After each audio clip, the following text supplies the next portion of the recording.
Saan ka man naroroon, mahal ko.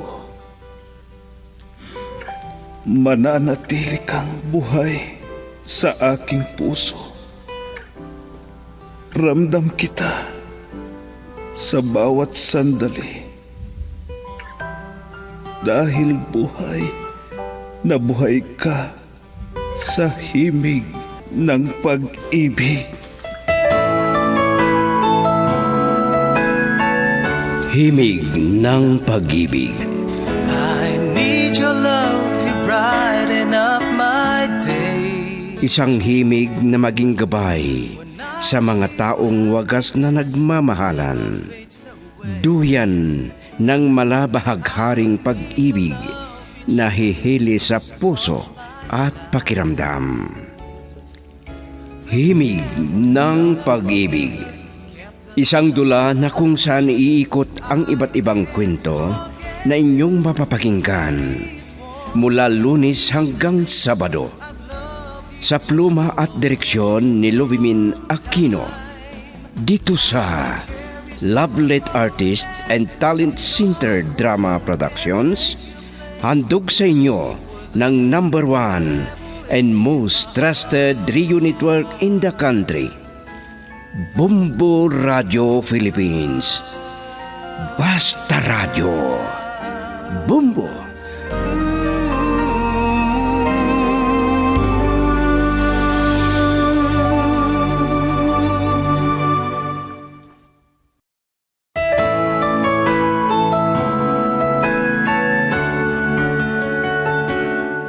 Ang nakaraan, nawalan ng gana ang mga magulang ni Danilo dahil sa pagkatao ng nag-iisa nilang anak.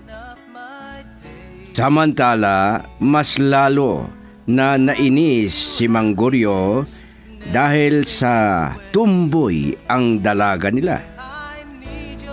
Nagpagwapo ito kahit ito ay babae. Dalawin daw niya si Hana sa tirahan nila Danilo dahil kinuha ni Aling Asyang nakatulong para makapaglapit sila ng binata na anak na isang bakla. At ngayon, narito ang isang linggong kasaysayan na pinamagatang Hiwaga ng Pag-ibig. Dito sa ating dula, Himig ng Pag-ibig.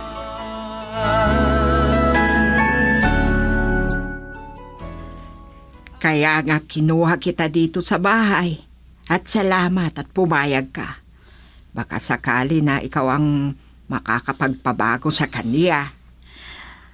Mahirap naman, Aling Asyang. Parang istrikta. Denny pa ang gusto niyang tawag ko sa kanya, imbis na Danilo. Malaki ang paniniwala ko na sa lagi ninyong pagkikita dito, alam ko na magbabago ang damdamin niya. Kaya? Oo, maganda ka. Kaya naniniwala ako na malaki ang magagawa ng ganda mo. Talaga, Aling Asyang? Oo. Ano ang alam mo? Kung dumating ang araw na ligawan ka niya.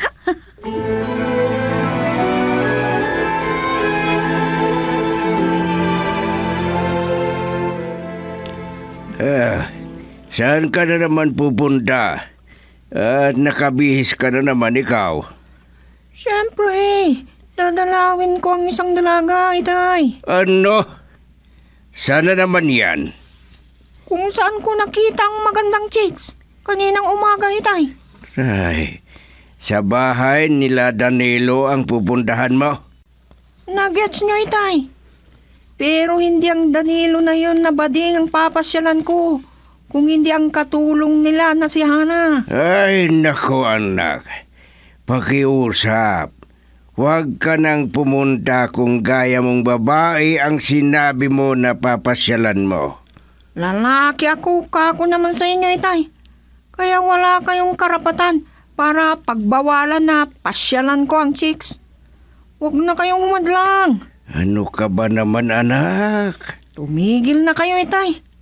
Huwag ninyong malasin ang pamamasyal ko. Ay, hindi ko na alam. Ay, nako, dalaga ka pa naman. Hindi ako dalaga, Itay. Lalaki ako. Oh, tignan nga ninyong mga muscle ko. Ang lalaki at ang tigas pa. At marami akong tatalunin na lalaki. Kahit na may muscle ka, kung ano-ano na lang dyan, ay hindi may tago ang totoong pagkatao mo. Ay, babae ka pa rin, period. Yan sana ang isipin mo, anak. Kahit ano pang sabihin ninyo, ay hindi ninyo ako mahadlangan na mamasyal kay Hana.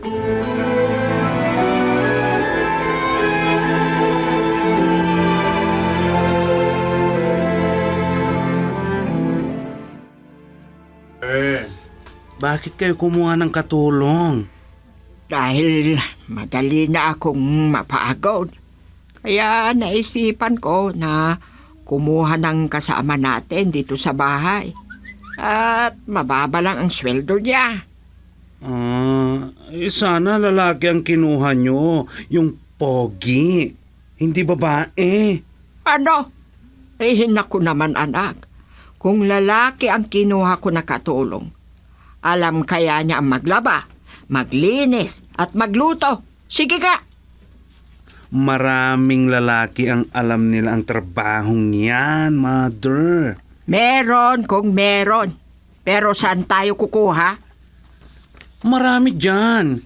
Kung lalaki sana ang kinuha ninyo, lalo na pag pogi, ay nako, kahit ako na ang magpasweldo sa kanya. Ay, tumigil ka nga dyan, Danilo. Pero, sige na nga, hindi bale. Gusto nyo si Hana, kahit na mas maganda ako sa kanya. Kung isusuot ko ang mga magagandang damit ko. Ano? Anak ko, anak. Kailan ka pa kaya magpapakalalaki? Ha? Never, mother. Hindi mangyayari yan dahil babae ako. At lahat ng nararamdaman ko at nandito sa puso ko, babae ako, mother.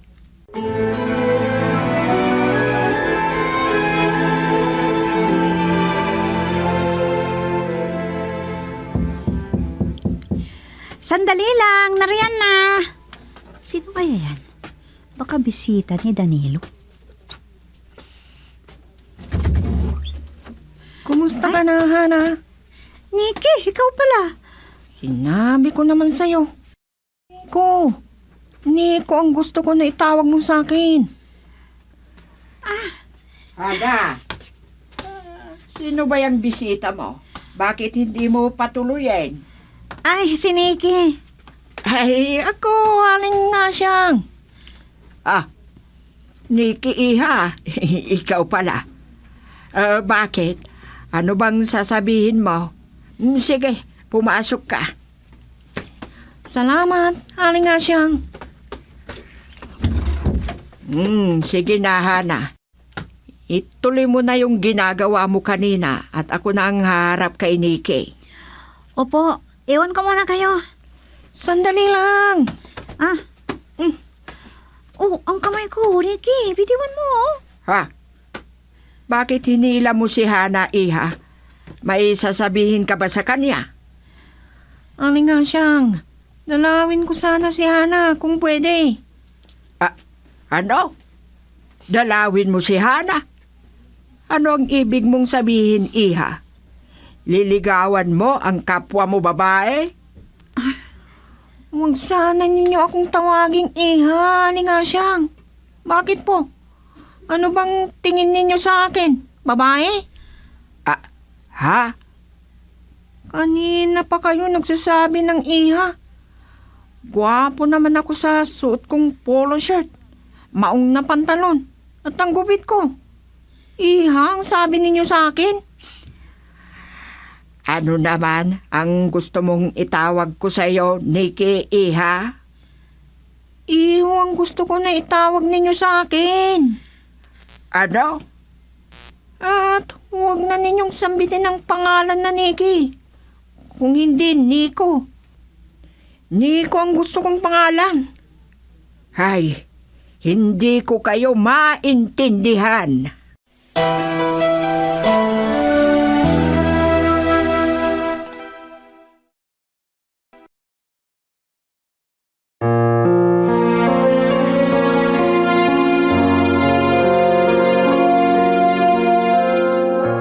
Aba, ikaw pala ang makakasalubong ko, Marion lang. Ah, oo nga, Mari Asyang. May bibilhin lang ako dyan sa tindahan ni Janang. Kwan Mare, may problema. Oh, ano yan? Ang itsura mo? Totoo na bang nag-aalala ka? Bakit? Ang anak mo, Mare, nandun sa bahay. Ano? At bakit? Anong sadya niya doon? Papasyalan daw niya si Hana, nakatulong namin. Pero maraming ginagawa si Hana. Ay, papasyalan niya ang katulong ninyo. Oo nga. Sinabi ko na sa kanya na sa ibang araw na siya pumunta doon. Pero hihintayin daw na matapos ang ginagawa ni Hana. Ganon? Ano ba naman ang anak kong yun? Ipilit talaga niya ang kanyang gusto. Nahihiya naman ako na basta na lang paalisin ko dahil magkakapit bahay naman tayo. Hala, hayaan mo. Kausapin ko ang anak ko. Sana sila ni Danilo ang magligawan para maging mag-asawa sila.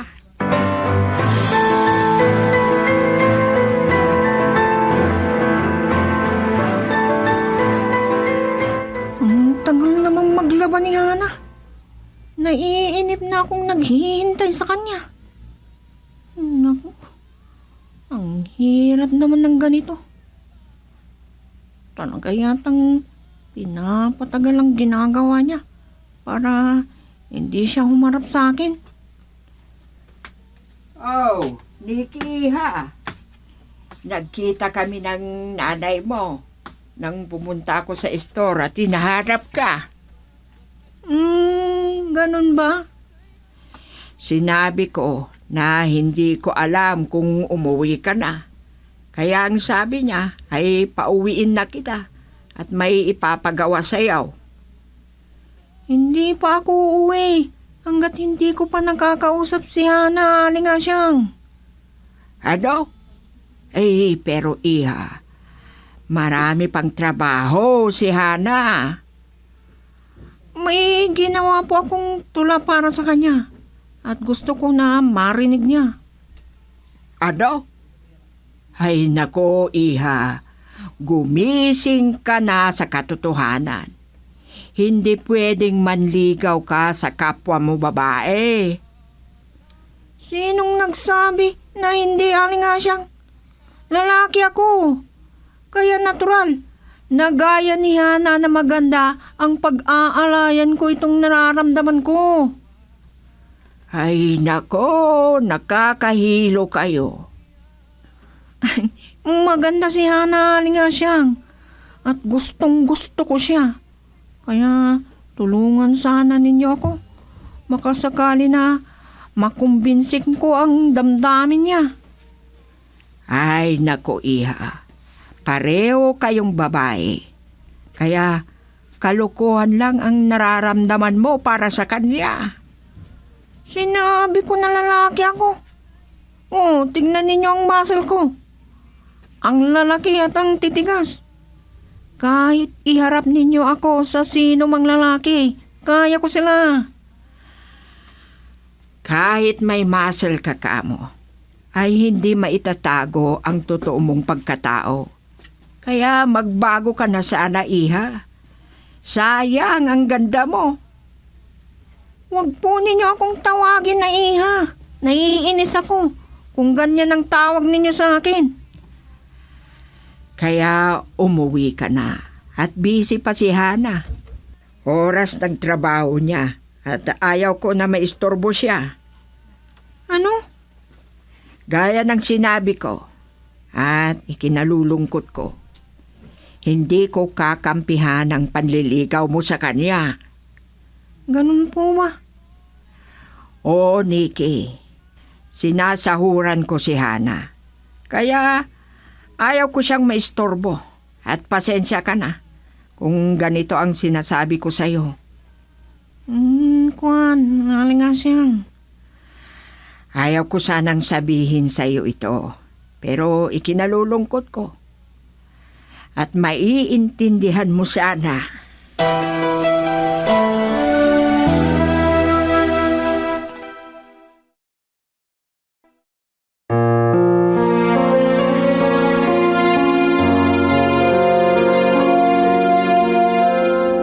Ay, salamat at napauwi din ninyo ang tumboy na yon, Aling Asyang. Akala ko hindi na siya uuwi. Ayaw niyang umuwi kanina. Pero pinilit ko siya. Nagsalita ako ng hindi sana dapat. Ang kulit kasi. Ay! Ano na yun? May nambabato dito sa bahay, Hana. Sino naman kaya ang lukong yon? Sino ang babato? Mga walang hiya kayo na kapitbahay. Ha? Pinalayas ninyo ako na parang hayop. Yan sa bahay ninyo. Hala, anong gagawin natin? Ay, si Nikki ang nambabato dito sa bahay, Hana.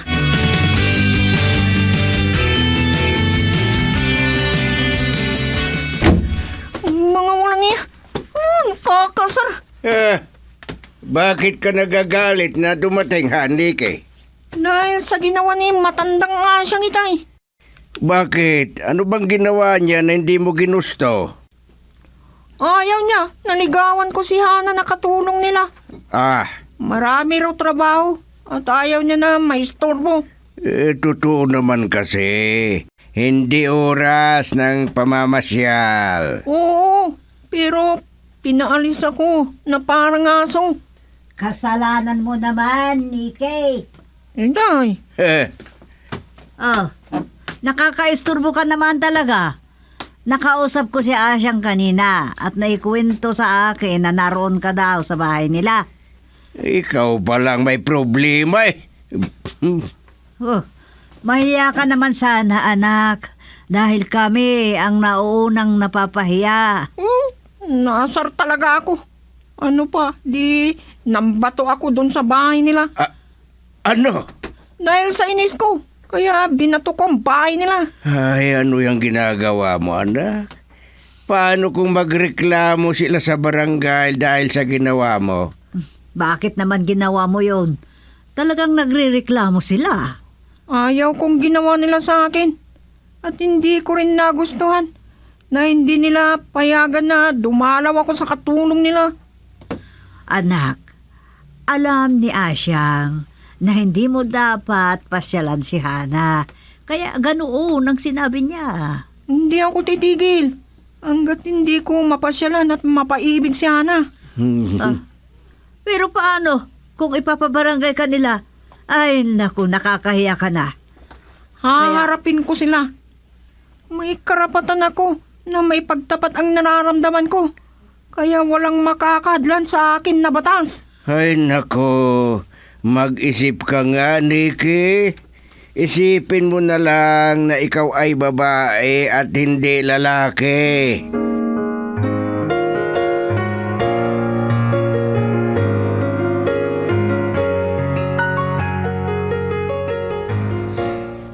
Hindi dapat na binawalan ninyo si Nikki na dumalaw kay Hana, inay. Ang hindi nararapat ay dapat lang na kontrahin. Nagaya mo. Lagi naming sinasabi na magpakalalaki ka. Pero tignan mo ang itsura mo. Nakabistida ka pa naman. Kahit alam ng buong barangay na isa kang lalaki. Hay, anong pakialam nila? Dito ako masaya, no? Uulitin ko, Danilo. Kahit ano ang gawin mo sa katawan mo, lalaki ka pa rin.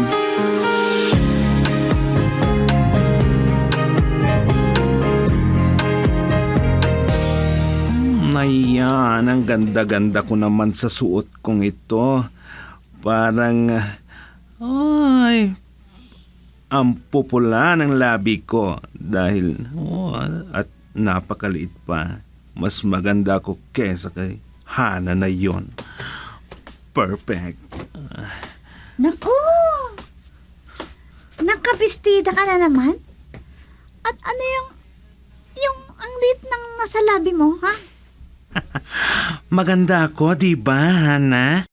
Sa tingin ko sa'yo ngayon, sa tindig mong yan, ang ganda-ganda mo. Malayong mas maganda ka sana sa akin kung babae ka. Yan ang totoo, Danilo.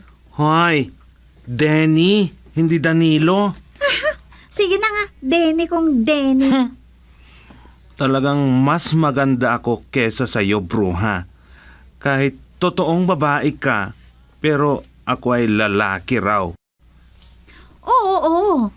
Malayong mas maganda ka kaysa sa akin.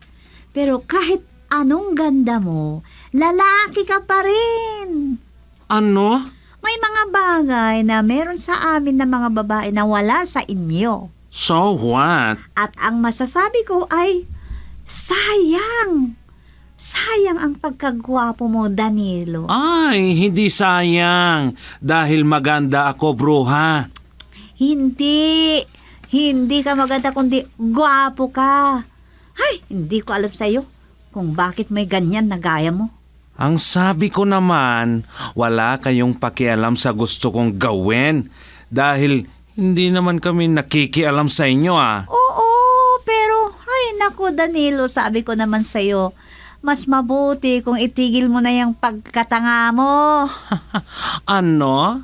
Ay, nako, girl. Mainggit ka lang dahil mas maganda ako kesa sa'yo, bruha.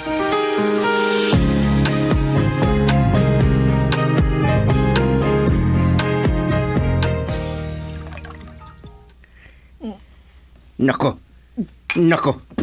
Ay, ang taas naman ng tagay mo sa alak, Nicky. Ganyan ang lalaki, tay. Ang yabang mo pa. Ang galing mo sa pag-inom ng alak, loka. Di, tumagay rin kayo kung gusto ninyo. Ayaw ko. Soft drinks lang ang gusto ko. Nakakasira ng kalusugan niyang alak na yan. Parang hindi kayo lalaki, tay. Bakit soft drinks ang gusto ninyong inumin? Magbago ka na, anak. Gusto ko namang magkaroon ng apo. Kami ng inay mo.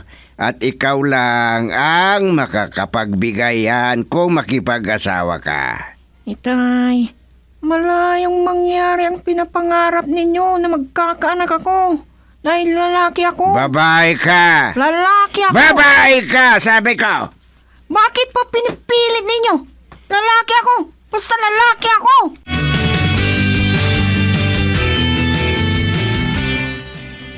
Loko na matanda na yun. Hindi ako kakampi sa kanya sa gusto niyang gawin.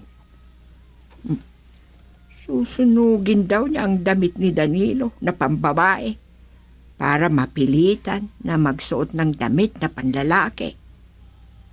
Ay, kung gagawin niya yun, sigurado na magagalit sa amin si Danilo. Hindi naman yata kailangan yon para magbago lang ang anak namin. Aling Asyang! Aling Asyang! Bakit, Hana? Ay, Bakit ganyan na lang ang bilis mong lumapit sa akin? May masama bang balita? Girl, I need you. I need your love.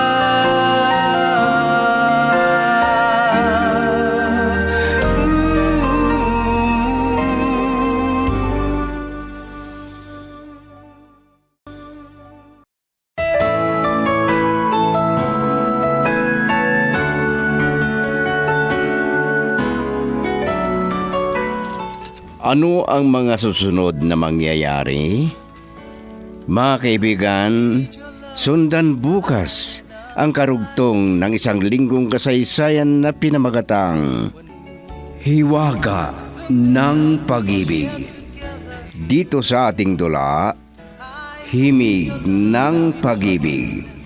Isinulat at sa direksyon ni Lubimin Aquino Sr. Produksyon Supervision Leti Astudillo Aquino.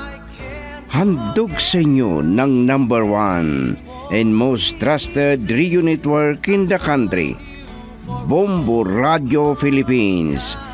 Basta Radio. Bombo!